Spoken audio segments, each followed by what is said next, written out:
जय जिनेंद्र। एक भक्त थे और लगभग 20 वर्षों से वो गीता पाठ कर रहे थे प्रतिदिन।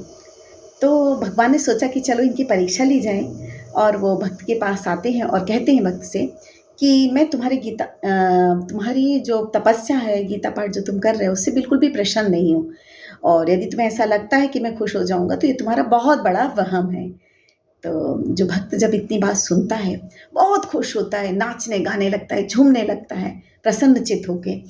तो भगवान उससे कहते हैं कि शायद तुमने सुना नहीं कि मैं तुम्हारी इस भक्ति से जो तुम करो उससे बिल्कुल भी खुश नहीं हूँ, ये तुम्हारा वहम है बस।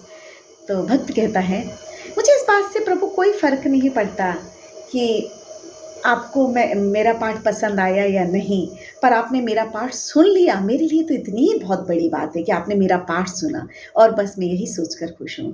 तो दोस्तों यही कहना चाहूँगी, कर्म किए जाओ और जो भी होगा अच्छा होगा। जय श्री कृष्ण।